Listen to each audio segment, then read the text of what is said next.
yang menopang pangan Jogja itu sekarang itu kalau nggak Gunung Kidul ya Kulon Progo gitu. Ya, Gunung Kidul kan sering dicitrakan watu miskin gitu. Padahal yang mendukung pangan di Jogja itu kalau nggak Gunung Kidul ya Kulon Progo. Yuk di pojok.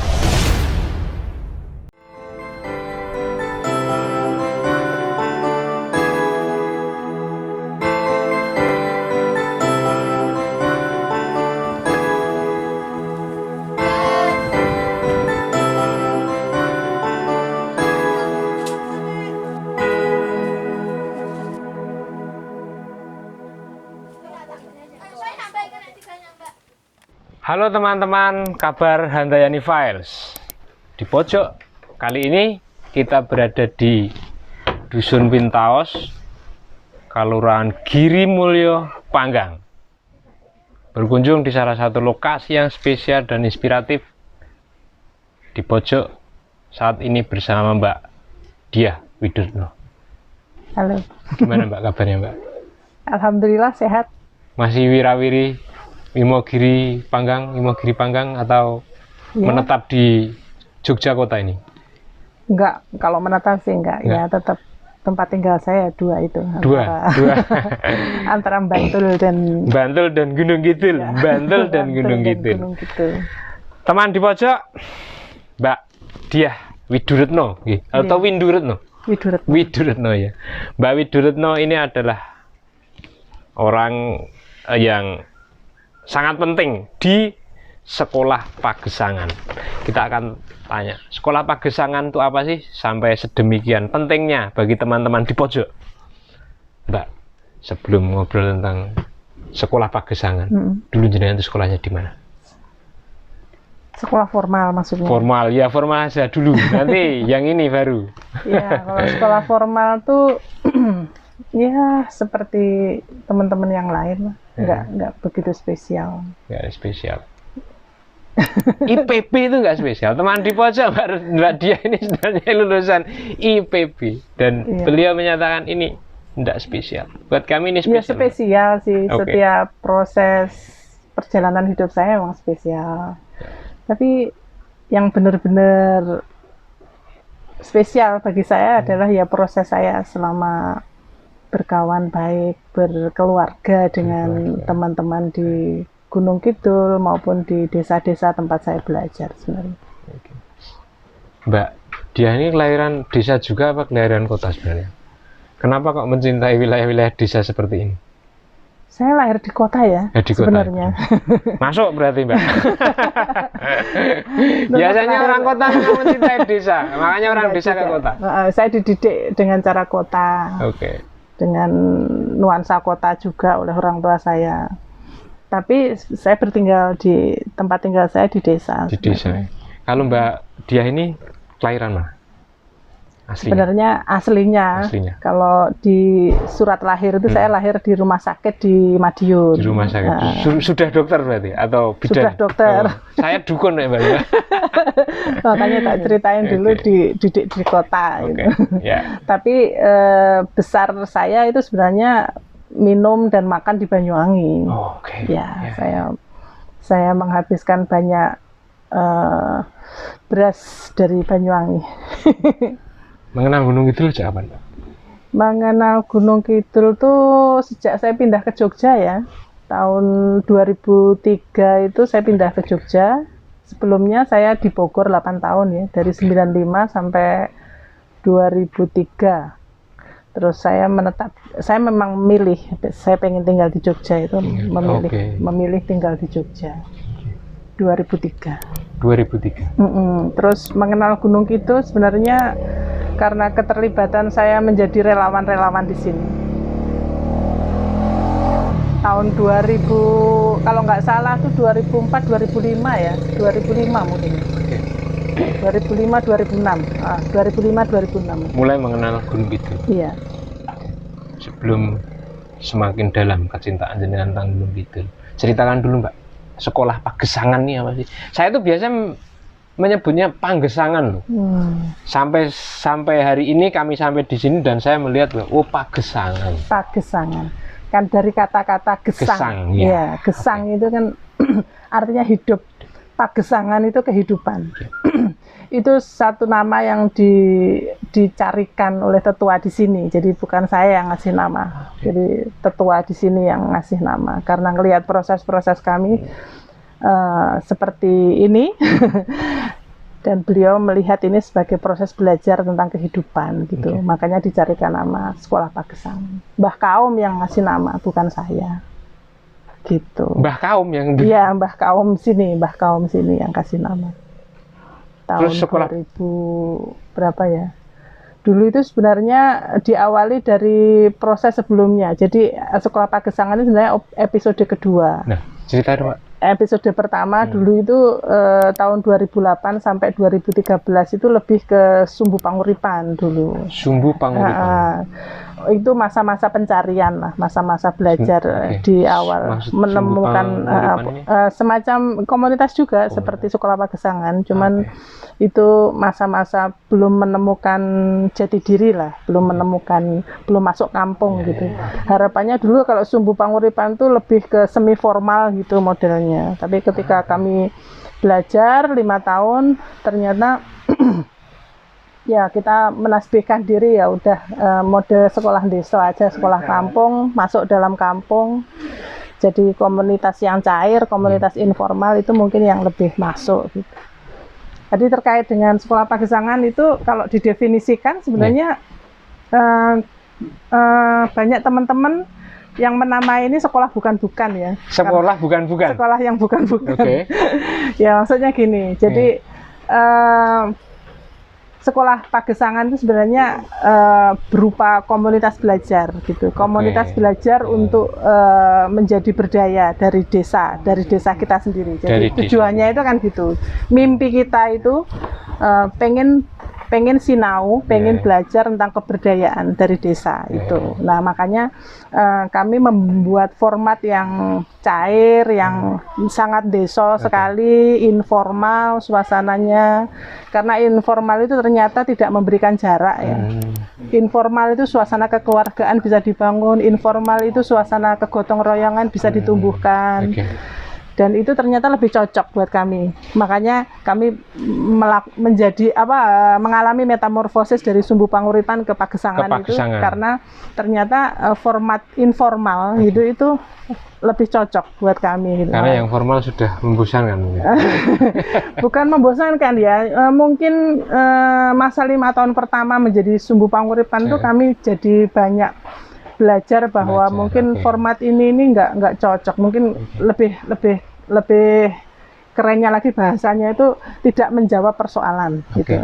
Kami membutuhkan satu media belajar yang memang punya ikatan dekat dengan persoalan gitu, dan sebagai ikatan dekat dengan persoalan dan membidik langsung persoalan itu, dan kita mencari jalan untuk keluar dari persoalan. Nah, pendekatan yang kami lakukan mungkin lebih cocok ke informal tadi, sehingga format baru ini banyak mengalami perubahan dari format yang lama gitu. Nah, akhirnya kami membentuk wadah baru yang namanya Sekolah Pagesangan itu. Gitu. Selain Sekolah Pagesangan ini, ada lagi format yang dilakukan oleh teman-teman atau kelompok Mbak Diah sendiri di lain tempat? Selain Sekolah Pagesangan yang ada di Girimulyo ini, apakah? Yang saya sudah jalani. Sebelum di sini kan sebenarnya saya sudah melampaui banyak proses belajar di desa-desa gitu. Jadi bayangan saya tentang desa, bayangan saya tentang pendidikan, bayangan saya tentang pendidikan itu harusnya berelasi dengan persoalan di desa. Pendidikan itu harusnya menjadi media pemberdayaan. Itu tuh yang saya bayangkan. Jadi sebelum di sini, sebelum pindah ke Jogja, saya sudah pernah juga menginisiasi komunitas lain di Bogor dulu tahun 2000-an ya, tahun 2000-an. Di Bogor itu juga di pedesaan-pedesaan? Iya, di pedesaan juga gitu, di desa-desa gitu. Jadi ceritanya itu dulu saya kuliah di IPB semester akhir gitu. Saya itu senang main ke gunung, ke alam kayak gitu, sampai mendirikan mapala gitu. Terus pokoknya dolan gitu aja. Nah, terus kegiatannya itu ternyata kok malah banyak bersinggungan dengan kami banyak melewati daerah-daerah yang dihuni oleh apa ya, masyarakat pedalaman yang terasing kayak gitu, yang jauh, sebenarnya bukan terasing ya, mungkin bahasanya nggak tepat ya, tapi maksudnya jauh dari fasilitas publik yang seharusnya mereka dapatkan, jauh dari fasilitas pendidikan, kesehatan dan sebagainya gitu. Nah dari situ saya berinteraksi dan banyak, Mbak, monggo, banyak belajar, banyak berinteraksi, terus mencoba menjadi orang desa gitu loh, pakai perspektifnya mereka. Apa sih sebenarnya yang mereka butuhkan, pendidikannya itu harusnya seperti apa, itu justru saya banyak belajar dari interaksi-interaksi itu. Dan ketika saya pindah ke Jogja, saya udah punya bayangan gitu, saya akan melanjutkan proses saya yang sudah saya rintis di Bogor gitu. Jadi saya sebenarnya sudah pernah sanggup apa ya, sudah pernah belajar, udah punya bayangan gitu. Saya nanti kalau di Jogja, pindah ke Jogja, saya akan bikin sesuatu seperti yang di Bogor, dan itu merupakan janji dan sumpah saya sebenarnya. Kalau begitu pertanyaan saya, kenapa milih Gunung Kidul? Oh gitu. Sebenarnya nggak sengaja juga sih, karena waktu itu tuh sebagai orang baru saya kan juga harus banyak belajar dari teman-teman yang sudah lebih banyak mengenal Yogyakarta dan sekitarnya gitu. Jadi saya sering diajak, ayo dolan rono gitu. Ya wis melu gitu aja. Terus suatu ketika tahun 2008 diajak teman, aku emang ngono iki enek acara iki ya gitu. Oh ya gitu ya lugu aja, saya nggak punya insting apa-apa sebenarnya. Ya wes tak ewangi gitu. Ya udah, dari situ kok ternyata saya cinta dengan pekerjaan ini. Seneng gitu loh, saya sendiri seneng. Padahal ya waktu itu ya saya tahu persis nih pekerjaan volunteeran gitu-gitu seperti yang saya lakukan di Bogor gitu. Dan saya punya idealisme sendiri tentang itu. Ya udah, terus akhirnya banyak berinteraksi, banyak ngobrol gitu ya. Kalau dimanapun sebenarnya saya percaya manusia itu sebenarnya disatukan oleh kemanusiaan gitu. Jadi meskipun saya orang baru di sini, baru kenal lah ya, tapi kalau kita itu berangkat dengan niat baik, niat tulus, nggak ada pikiran kotor gitu, ya itulah sisi kemanusiaan yang kita tonjolkan gitu. Makan ya sama-sama, tidak merasa lebih dari yang lain gitu. Ya saya diterima di sini itu. Di aku keluarga banyak yang setiap saya main ke sini suruh makan, makanya saya gede. Di sini suruh makan, di sana suruh makan, ini ya udah akhirnya ini apa namanya? Menjadi hubungan relasi saya itu baik dengan orang-orang sini gitu. Ya itu. Lalu diputuskan jadi, untuk iya, natural aja sebenarnya, nggak ada asesmen, nggak ada apa ya, kalau orang-orang kuliahan itu kan harus ini pakai jurnal dulu untuk dipetakan ini gitu. Saya enggak ya, kemanusiaan aja hubungannya. Terus yang jenengan fokuskan sebenarnya itu objeknya atau subjeknya untuk di sekolah pengesangan ini apa saja sih yang bisa dilakukan di sini? Justru saya dari proses di Pagesangan itu saya jadi belajar gitu. Ternyata perspektif saya, cara berpikir saya tentang pendidikan itu tuh nggak jalan di sini gitu. 5 tahun pertama itu saya udah punya bayangan seharusnya pendidikan itu begini, merespon persoalan itu begini gitu. Nah ternyata setelah saya evaluasi, saya tidak melakukan apa-apa, saya tidak melakukan perubahan apa-apa gitu. Jadi ternyata misalnya di awal itu kita petakan di sini itu masalah terbesar itu anak-anak DO ya, putus sekolah itu tinggi, terus anak-anak DO itu akhirnya menjadi buruh urban gitu. Nah terus kita waktu itu sok enggak itu bikin program-program untuk anak-anak itu gitu. Sekarang masih banyak loh yang gitu. Nah, dengan perspektif kita gitu loh. Maksudnya dengan perspektif kita, cara berpikir kita yang orang kota, yang orang sekolahan itu ya. Ya gitu. Terus ternyata kok nggak jalan gitu. Maksudnya tetap aja ya memang menjadi buruh urban ini solusi kok Mbak. Lah kowe arep ngopo? Nganu ngejak aku sekolah, ngejak aku sinau njuk ngopo? Bareng ngene iki terus ngopo aku? Nek wis mbok ajari ngene-ngene iki terus aku kon ngopo? Mbak dia menemukan kayak gitu. Harus seperti itu. Ya itu misalnya kayak gitu. Terus sekolah itu bukan sebagai jawaban. Kasarnya kayak gitu. Dari diskusi-diskusi saya dengan teman-teman di sini, nggak semuanya itu bisa diselesaikan dengan sekolah. Karena apa yang diajarkan di sekolah itu justru mengajarkan ilmu pergi. Ilmu pergi itu maksudnya kowe engko nek mari lulus SMK ya kowe megawe ning perusahaan iki, ning pabrik iki gitu. Pabrik itu posisinya kan selalu di luar desa. Iya toh? Jarang kan ada pabrik-pabrik itu di sini, dibangun di sini gitu.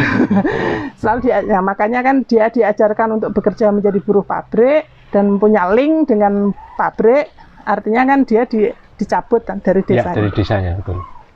Sekolah di kecamatan, sekolah di kabupaten itu aja sudah mengajarkan ilmu pergi kan. Artinya kan misalnya sekarang anak-anak SMP paling dekat SMP Saptosari, SMP Panggang gitu ya. Itu udah pergi kan dari desanya. SMA lebih jauh lagi di Wonosari gitu. Itu udah ilmu pergi. Jadi kalau mau mengejar kesejahteraan, kamu harus keluar dari desa. Itu yang ditanamkan oleh sekolah formal gitu. Nah, saya mencoba untuk apa benar ya? Apakah memang begitu ya sekolah formal itu? Nah, hal-hal seperti itu kan yang membuat saya gelisah. Ya. Jangan yang saya lakukan ini 5 tahun pertama ini benar nggak sih gitu. Saat menjadi sumbu panguripan itu, makanya saya bilang ada perubahan metamorfosis. Oke, berarti sebenarnya mungkin media belajarnya memang dibutuhkan, wadah sekolahnya itu memang dibutuhkan, tapi model pendekatannya yang harusnya berbeda. Model pendekatannya yang berbeda seperti apa? Ya ditanyakan dong, mereka itu sebenarnya kebutuhannya apa, terus apa yang bisa dikembangkan dari desanya, dan itu yang mungkin yang berrelasi dekat. Jadi saya menyadari bahwa ternyata yang kurang dari pendidikan kita, entah itu pendidikan formal dan pendidikan informal, atau pendidikan model-model yang lain, itu adalah tidak memberikan jembatan yang menghubungkan kehidupan sehari-hari, persoalan dia dalam kehidupan sehari-hari dengan apa yang dipelajari, gitu. Tidak memberi jembatan, tidak menghubungkan, tidak ada kaitannya antara apa yang dipelajari di sekolah, sekolah apapun itu, dengan apa yang dialami di rumah, gitu. Misalnya di sekolah itu belajar tentang hukum Archimedes, bagaimana menyusun misalnya permesinan atau apa gitu ya, terus dikajari rumus-rumus fisika, kalkulus dan sebagainya gitu. Di rumah dia kembali itu sebagai anak yang harus membantu pekerjaan orang tuanya di ladang misalnya, harus ngomong adiknya.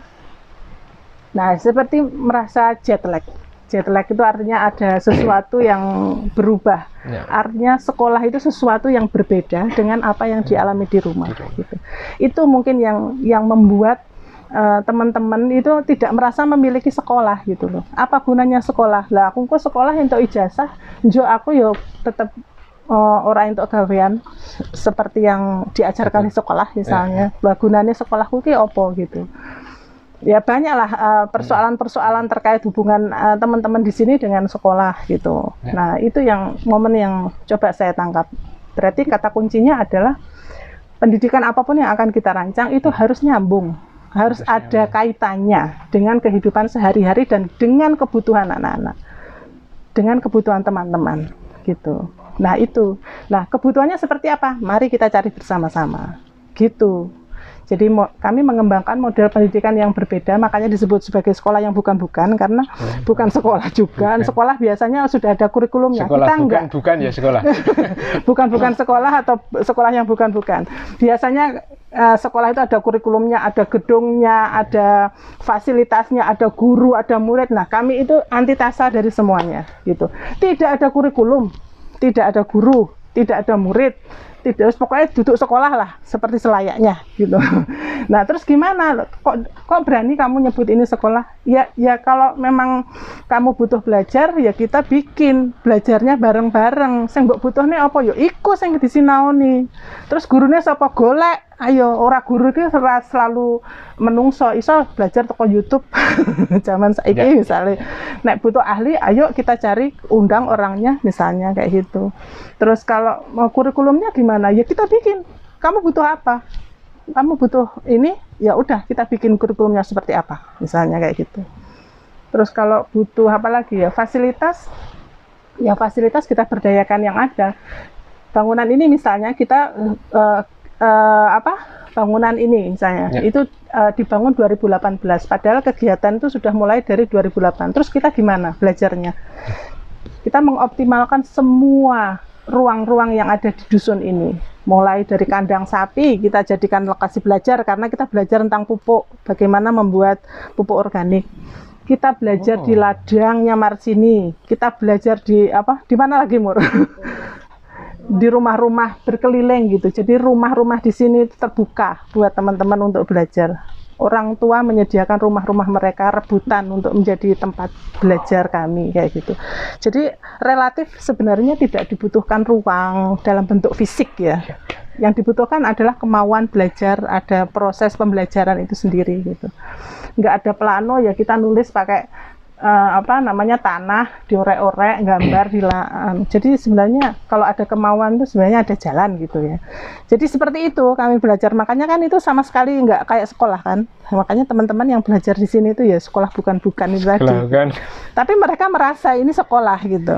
Kalau sekolah diartikan bahwa itu adalah tempat belajar, saya pikir ini adalah tempat belajar yang sepertinya nyaman. Tapi apakah sekolah Pagesangan ini hanya untuk belajar teman-teman yang ada di lingkungan sini saja? Tidak. Akhirnya ya awalnya begitu. Awalnya kita nggak mikirin orang luar gitu awalnya. Awalnya ya wes yang mau kita fasilitasi adalah teman-teman yang bisa diorganisir dan mau dan mampu belajar di sini. Ya, teman-teman dari Wintaos gitu. Jadi kita kumpulin teman-teman, awalnya sih anak-anak, terus kemudian anak-anak itu tumbuh menjadi remaja. Nah, remaja itu juga ternyata tidak bisa membuat keputusan sendiri, akhirnya mengajak orang tua harus terlibat. Nah, akhirnya sekarang juga ada kelompok orang tua, ada kelompok perempuan juga gitu. Jadi awalnya itu memang dikhususkan untuk media belajar teman-teman di sini gitu, baik dari kalangan muda, kalangan tua gitu. Kita coba fasilitasi. Nah, apa yang dipelajari ya itu tadi, kita yang pertama itu yang penting ngumpul dulu, terus nanti kita fasilitasi untuk membuat programnya apa, kamu pengen belajar apa gitu. Itu udah biasa, proses di sini itu kayak gitu memang. Jadi memang jangankan untuk penyelenggaraan proses belajarnya ya, untuk menentukan apa yang kita pelajari aja kita tentukan secara partisipatif gitu. Partisipatif itu maksudnya ya semua anggota belajar itu berhak mengusulkan apa yang mau dipelajarin gitu.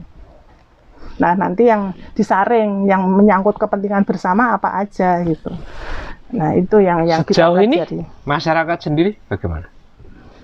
Maksudnya sejauh ini responnya? Respon. Ya, kalau dilihat yang dari luar maksud saya. Yang dari luar. Kalau yang dari Wintaos sudah jelas karena sejak 2008 dengan nyaman, teman-teman yang beraktivitas di sini juga senang. Kalau yang dari luar sementara. Nah, teman-teman dari luar sebenarnya kita juga nggak banyak publikasi sih, minimalis sekali gitu publikasi keluar dan minat khusus kayaknya. Saya nggak tahu yang melihat proses-proses di SP itu kok jadi daya tarik juga buat teman-teman. Terus akhirnya banyak teman-teman yang pengen tahu kok kayak gini, kenapa kok kayak gini gitu. Terus akhirnya mereka ingin belajar di sini.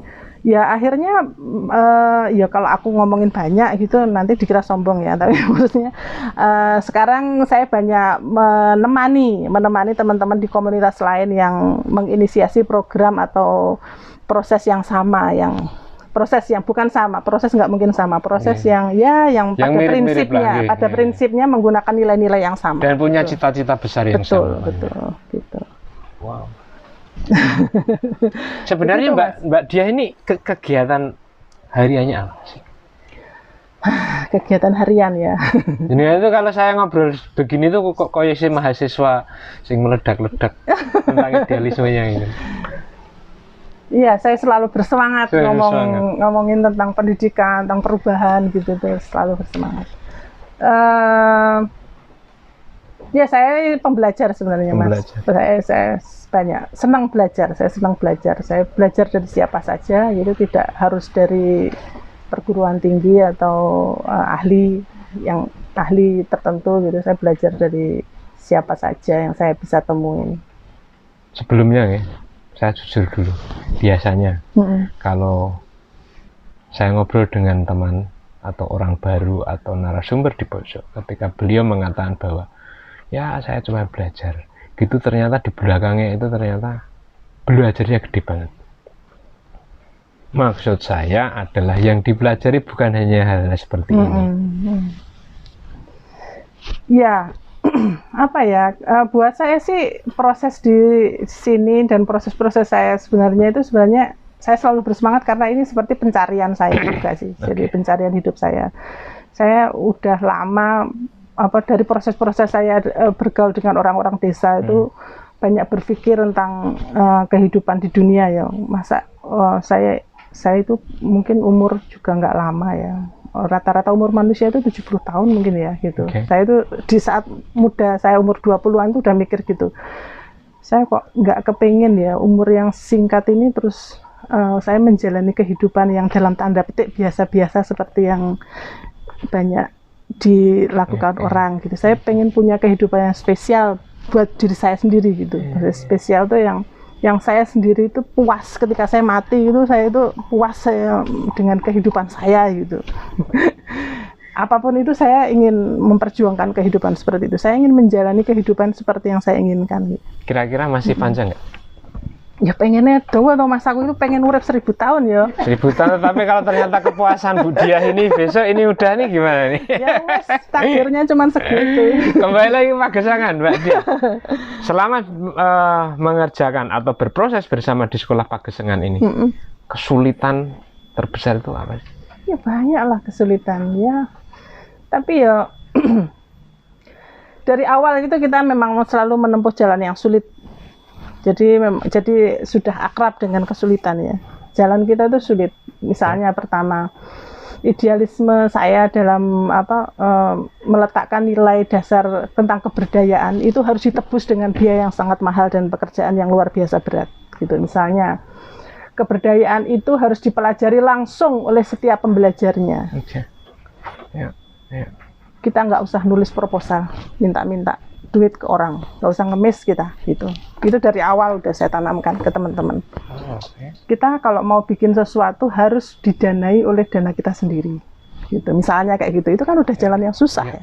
Jalan yang mudah itu gampang, kita ikut lomba nulis proposal atau apa gitu ya, mengajukan dana ke funding dan sebagainya gitu. Saya sengaja membuat ini menjadi komunitas supaya untuk urusan kayak gitu susah gitu. Jadi bagaimana jenengan menjalankan? Makanya kalau kesulitan, kita memang sudah dari awal tuh akrab dengan kesulitan karena memang menempuh jalan yang sulit. Misalnya untuk proses logikanya gini, kita mau belajar berdaya, tapi semua proses-proses belajarnya itu difasilitasi oleh orang lain gitu. Didukung oleh orang lain. Saya nggak menafikan bahwa kita butuh fasilitas ya, dan itu butuh pendanaan ya. Tapi apakah itu jalan satu-satunya? Ada nggak jalan lain yang justru itu juga melatih jiwa keberdayaan itu, jiwa kemandirian itu gitu. Makanya misalnya ketika tahun 2010 itu anak-anak pengen belajar di Jogja, pengen dharma wisata gitu ya, berwisata studi tour lah. Itu kan butuh duit ya, butuh duit. Kita nggak mau nyari sumbangan. Aku minta teman-teman mau kerja keras, jualan apapun gitu.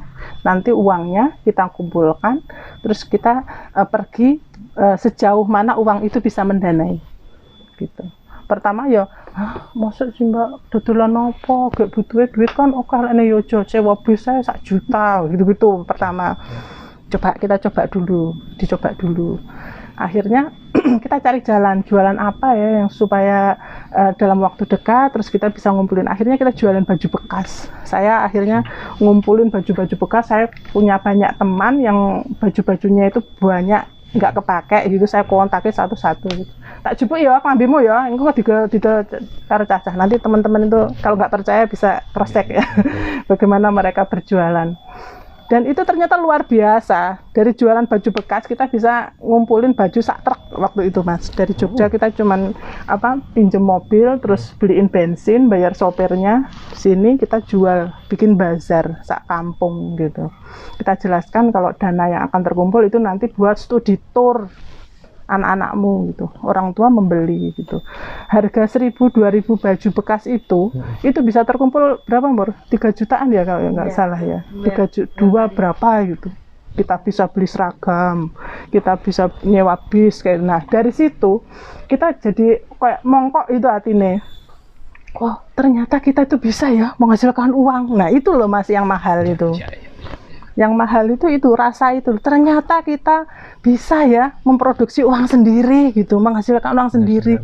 Kuncinya jualan gitu. Aku sih dodolan, wah itu suasananya sangat heroik sekali gitu teman-teman, bisa menghasilkan uang segitu. Anak-anak SD ya, umurnya waktu itu 10 tahun ya paling ya, zaman semono. Nah dari situ kita belajar, oh ternyata kita itu bisa mengusahakan sesuatu dari desa asalkan kreatif gitu. Nah dari situ terus akhirnya kita membuat kurikulum sendiri. Oh bocah-bocah ini seneng Mas kalau tentang kewirausahaan gitu. Terus akhirnya kita bikin kurikulum sendiri namanya kewirausahaan. Ya berkat jualan bazar-bazar itu, karena kita bikin serial bazar itu sampai berapa kali itu, 5 atau 6 kali gitu, jualan ya. Kalau bosan jualan baju bekas, kita jualan kue ya. Itu bocah cilik masa lembut-lembut itu. Ngambilin bayam-bayam di jalan-jalan digoreng, terus dibumbuin gitu, terus dijual gitu. Yang beli ya orang tuanya gitu.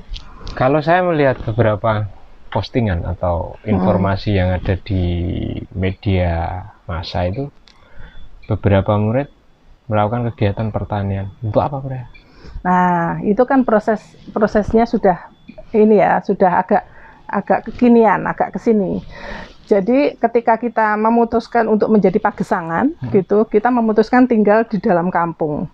Maksudnya di dalam kampung, masuk ke rumah-rumah, ruang privat di tiap keluarga gitu. Dari situ kita tahu kebutuhan di setiap keluarga itu apa. Hal-hal yang paling dekat di setiap keluarga yang dilakukan oleh keluarga, aktivitas utama di setiap keluarga itu apa. Jadi kita kenal betul ritme kehidupan di sini. Hal yang paling dekat, sedekat ini urat nadi itu pertanian di sini itu. Meskipun di alam kars yang katanya nggak subur gitu. Nah, tapi justru kenapa orang-orang di sini itu semuanya bertani. Semua keluarga didata di sini, nggak ada yang nggak tandur Mas, nggak ada yang nggak punya lahan gitu. Berarti kan mereka dihidupi dari pertanian gitu. Nah, proses itu mengajarkan kita untuk melihat kembali kurikulum kita. Oke, kalau begitu, kalau kita memang mau belajar yang menjawab persoalan, ya belajar mulai dari apa yang paling dekat dan apa yang paling dibutuhkan. Yang paling dekat kita sepakati ya bertani gitu. Kenapa kok paling dekat? Ya karena ya hampir 24 jam kali 7. Itu nggak ada yang lebih dekat dari pertanian gitu. Maksudnya aktivitasnya setiap hari itu mulai dari pagi sampai menjelang malam itu di ladang, bahkan banyak yang nginep di ladang gitu. Untuk supaya bisa ngelembur pagi-paginya, supaya tidak ketinggalan pekerjaan-pekerjaan di ladang gitu. Makanya saya bilang 24 kali 7 itu gitu. Nah, itu yang paling dekat di sini dengan kehidupan pertanian itu dekat. Nah, ketika kita nyusun program buat teman-teman muda, ya karena di sini paling dekat, ya itu yang dipelajari gitu. Itu yang pertama. Terus kedua, anak-anak muda itu sekarang godaan menjadi buruh urban kan besar ya. Maksudnya dari total keseluruhan anak muda kelahiran di atas tahun 2000 itu 98% itu menjadi pegawai proyek Mas. Bahasa di sini itu meroyek. Meroyek itu artinya bekerja di bangunan, bekerja di toko, pokoknya menjadi buruh informal ya, buruh informal. Dan hanya beberapa persen ya, 2-3 orang yang memang benar-benar memilih untuk meneruskan kegiatan yang dilakukan oleh orang tuanya. Nah ini kan seperti kontradiktif ya. sesuatu yang ironi gitu. Mereka itu orang tua generasi yang kelahiran sebelum 1980 itu rata-rata mereka masih menekuni pertanian. Nah, sementara generasi milenial hilang gitu. Jadi kayak pertanian itu habis di sini gitu. Itu kan persoalan. Lah terus nek kabeh megawene yojo ning Jakarta, lah sapa sing arep ngerjakne apa sing enak ning desa? Padahal setelah kami belajar di sini ya. Di sini itu punya sistem pangan yang luar biasa gitu. Sistem pangan itu maksudnya sistem produksi pertanian, sistem distribusi, sistem konsumsi itu saling terkait dan sudah paten gitu, sudah bagus gitu. Tinggal bagaimana meningkatkan itu menjadi satu yang lebih produktif buat anak-anak muda kayak gitu. Itu menjadi peluang sebenarnya buat anak-anak muda dan tidak ada yang mengerjakan gitu. Nah, makanya wirausaha pertanian itu menjadi peluang, mungkin bisa menjadi jawaban gitu buat teman-teman muda di sini.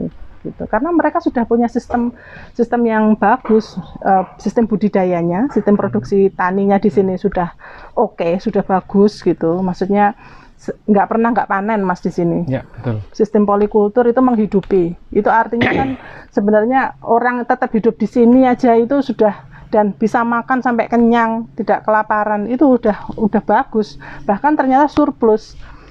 Yang menopang pangan Jogja itu sekarang itu kalau nggak Gunung Kidul ya Kulon Progo gitu. Ya, Gunung Kidul kan sering dicitrakan watu miskin gitu. Padahal yang mendukung pangan di Jogja itu kalau nggak Gunung Kidul ya Kulon Progo gitu. Nah, itu kan potensial banget gitu. Dan nggak ada anak-anak muda yang mau kembali ke desa untuk mengerjakan pertanian gitu. Ya itu tadi ya banyak faktor, diantaranya ya karena sekolah mengajarkan ilmu pergi gitu loh. Jadi imajinasi kesejahteraan itu ada di kota, imajinasi kesejahteraan itu ada di luar desa kayak gitu. Nah itu kenapa kok terus kita akhirnya, nah ini mungkin kenapa kita menekuni pertanian, banyak mengambil tema-tema pertanian. Ya pertama ya karena itu menjadi hal yang paling dekat dengan kita.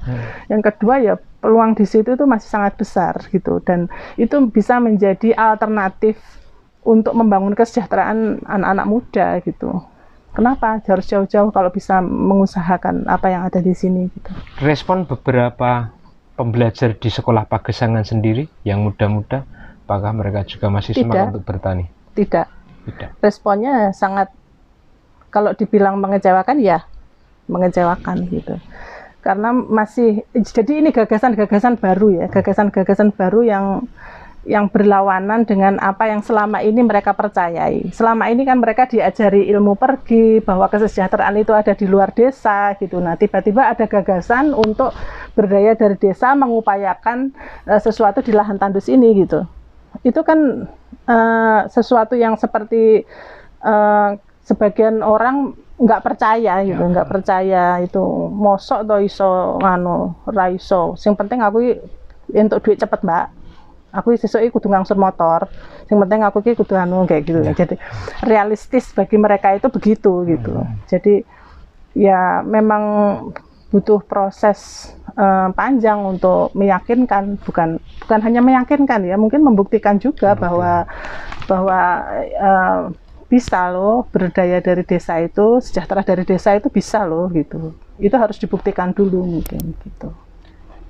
Harus ada kesabaran juga untuk. Kalau yang muda sendiri untuk menerima ide-ide seperti ini, mestinya bagaimana mereka? Atau mereka tetap saja akan mencobai pergi ke kota atau untuk menangkap ide-ide seperti ini? Karena ide-ide seperti ini tadi kan datang dari orang seperti Mbak Diah yang notabene dari kota. Iya. Nah, orang yang muda wong desa ini bagaimana mestinya menangkap ide-ide seperti ini? Iya, makanya itu yang aku bilang ya memang harus telaten, harus sabar ya. Ini perjuangan panjang gitu. Meyakinkan orang itu nggak gampang gitu. Itu yang harus disadari dari awal. Bahwa ini itu kayak lari itu maraton bukan sprint gitu. Kita nggak mungkin meyakinkan orang hanya dalam hitungan waktu mungkin berapa bulan gitu. Ini mungkin prosesnya akan butuh waktu bertahun-tahun. Seperti misalnya Murni gitu. Itu salah satu kader kami yang berani mengambil risiko untuk membuktikan berdaya dari desa itu mampu, itu butuh waktu 13 tahun Mas gitu. 13 tahun. Iya, sampai menjadikan Murni bisa menjadi organizer, dia mampu membuktikan bahwa dia bisa mengupayakan merintis usaha-usaha kecil dari desa itu. Jadi harus sadari dari awal bahwa ini bukan perjuangan yang pendek ya, itu harus siap mental, ini akan memakan waktu panjang gitu. Idealnya di desa ini saja, sebaiknya itu harus ada berapa Murni lagi? Ya kalau aku bilang ideal ya sebanyak-banyaknya Mas. Harapannya kuabeh bocah ya bisa menyetujui gagasan itu, mau mengambil risiko itu. Tapi kan banyak pertimbangan ya. Pasti kan setiap individu itu punya keinginan, punya mimpi, punya pertimbangan-pertimbangan gitu. Bisa jadi misalnya dia setuju dengan gagasan itu, tapi dia pengen mencoba dunia luar gitu. Bisa jadi kan seperti itu ya. Kita hargai itu proses manusiawi juga yang harus kita hargai juga gitu.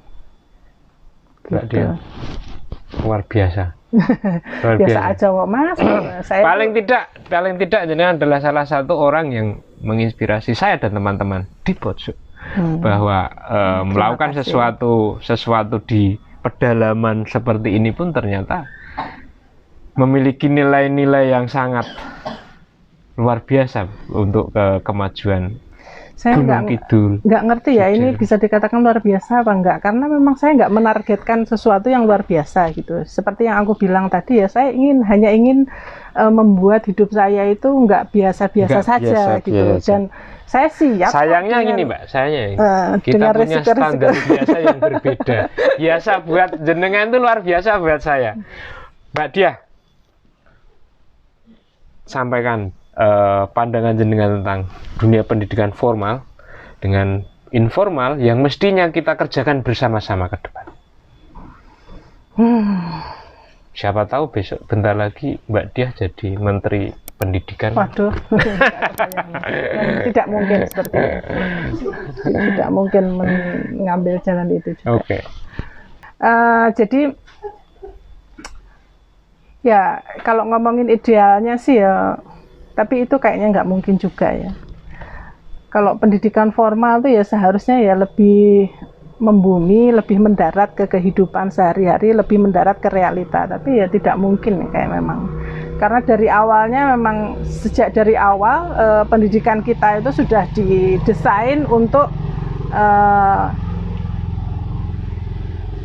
tidak punya ikatan dengan kebudayaan, tapi justru malah punya ikatan dengan industri gitu. Jadi bagaimana industri itu bisa dipasok oleh dunia pendidikan untuk pemenuhan tenaga kerja mereka gitu. Jadi memang pendidikan kita itu sekarang sudah sangat punya ikatan kuat di bawah rezim industri gitu. Jadi kalau mau ngomongin tatarannya ideal, saya sudah nggak bisa ngomong apa-apa gitu ya. Memang kenyataannya seperti itu, dari awal desainnya memang seperti itu gitu. Nah makanya kenapa saya memilih jalur-jalur yang sangat sangat informal sekali ini ya, karena saya tahu memang kenyataannya seperti itu. Kita tidak akan bisa merubah apapun yang ada di atas sana gitu.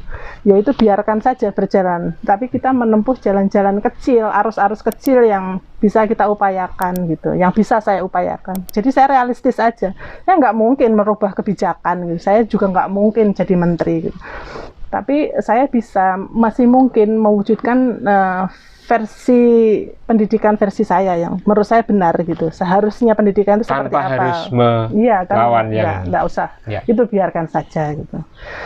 Habis energi kita dan tidak akan terjadi perubahan apapun. Siapa saya gitu? Saya sadar betul kok gitu.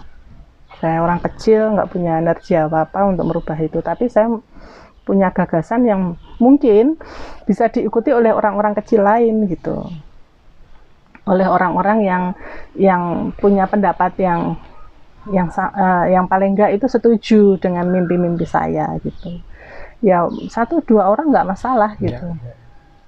Nabi aja 13 tahun dakwah baru dapat murid 13 ya kalau nggak salah ya. Oke, ke depan kita cerita nabi-nabi. Kami soal lagi ke sini terus kita cerita nabi-nabi. Mbak Diah, terima kasih banget Sama-sama. Waktunya. Terus teman-teman tadi berkegiatan kami juga menyaksikan tuh. Tetap semangat.